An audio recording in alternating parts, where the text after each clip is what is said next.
When billionaire Ethan Grant woke up one morning pretending to be paralyzed, he thought he'd finally learn the truth, whether his beautiful new wife loved him or his money.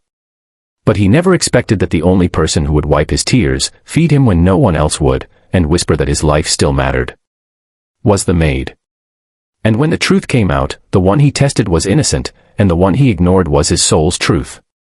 Stay till the end, because what Ethan does after realizing who truly loved him will leave you speechless. Ethan Grant was the kind of man everyone envied, young, powerful, magnetic, and the head of Grant Enterprises, one of the largest tech empires in the country. But behind the perfect suits and luxury cars, he carried scars money couldn't hide, scars of betrayal. 2 years ago, he'd been left broken by a woman who'd sworn she loved him, until he lost a deal and she walked away without looking back. Since then, Ethan had learned to test everyone who entered his life, because trust, to him, was just another gamble. So when he married Isabella, a woman of breathtaking beauty he'd met at a charity gala, his heart was cautious. She was charming, kind in public, but something about her affection felt rehearsed. Then came the day that would change everything. After a supposed car accident, Ethan returned home in a wheelchair. His doctors were sworn to secrecy, it was a lie. He wasn't truly paralyzed. He wanted to see, would Isabella still love him when he couldn't walk, couldn't dance, couldn't live the life of a glamorous billionaire? The test began. At first, Isabella played the role of the perfect wife, staying by his side, holding his hand, feeding him with gentle care. But days turned into weeks, and the mask began to slip. She started leaving him alone more often, missing dinners, hosting parties downstairs while he sat in silence upstairs. When he called for help, she'd send the maid instead. That maid was Lila, quiet, humble, with tired eyes but the gentlest smile. She had joined the household only months earlier, a single mother struggling to afford her daughter's school fees. Ethan barely noticed her at first. But now, she was the only one who seemed to notice him. When the lights went out one stormy night, and everyone panicked, it was Lila who came to check on him. She held a candle and whispered softly, "Are you all right, sir?" He turned his face away. "I'm fine. You don't have to pretend to care." She frowned. "Pretend? I don't pretend, sir. I just know what it feels like when no one sees you." Those words hit him like thunder. No one had spoken to him that way, not since his mother died years ago. Days passed, and Lila's small acts of kindness began to melt the walls he'd built.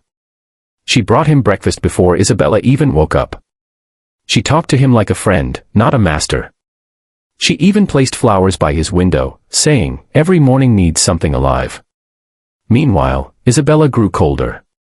She stopped visiting altogether, claiming she was too stressed. But Ethan's cameras caught her laughing at parties, flirting, and shopping with other men while he sat in silence. The truth was becoming painfully clear. And one night, when he overheard her on the phone saying, "I can't live like this, he's useless now, I just need to wait a few months before I get access to the estate," his world shattered. He had his proof. But it didn't feel like victory. It felt like the kind of pain no lie could fix. The next morning, Ethan called his lawyer. Quietly, he began preparing his exit, not from his marriage, but from the life that had poisoned him with suspicion and loneliness. But before he could act, something unexpected happened. While wheeling himself to the garden, he fainted. When he opened his eyes, Lila was by his side, tears streaming down her face. "You scared me," she said, clutching his hand. He blinked. "Why do you care so much?" She hesitated, then whispered, "Because you remind me of someone I loved. My husband. He was paralyzed before he died. Everyone treated him like he was already gone, except me. I know what it means to feel forgotten." Ethan's throat tightened. "And yet, you still smile." She smiled faintly. "Because I promised him I'd keep seeing the good in people. Even when they can't see it in themselves." From that day on, something changed. Ethan began looking forward to Lila's company, the way she spoke to him about life, her daughter, her dreams. She even read to him from her favorite book every evening, her voice calm and warm. For the first time in years, Ethan felt human again. Then came the day he decided to end the lie. He gathered everyone in the mansion, Isabella, the staff, and Lila, and made an announcement. I have something to tell you all, he said, standing up from the wheelchair. Gasps filled the room. Isabella dropped her wine glass. What, you can walk? She stammered. Ethan nodded. I could always walk. But I needed to see who would stand beside me when I couldn't. The silence was deafening. He looked straight at Isabella. You failed that test. Her face turned pale. You tricked me. No, he said coldly. You revealed yourself. Then his gaze softened as he turned to Lila. But one person in this house showed me what love really means. She expected nothing, asked for nothing, and gave everything she could. Lila's eyes widened. Sir, please, I didn't do anything special. You did, he interrupted softly. You reminded me that kindness still exists. He walked toward her and handed her a small envelope. This is for you and your daughter. A scholarship. A home. A new start. She shook her head, tears spilling down.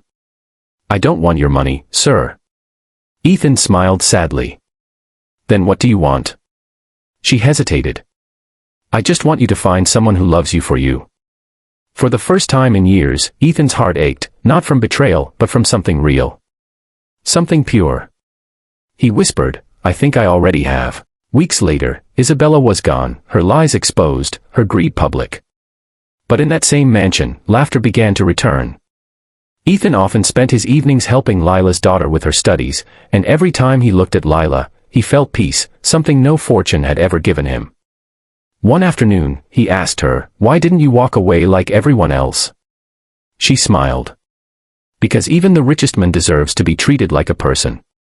He looked at her for a long moment and said, and even the humblest heart can be richer than a billionaire's. As the sun set, Ethan realized, his experiment to test love had cost him lies, but it gave him truth.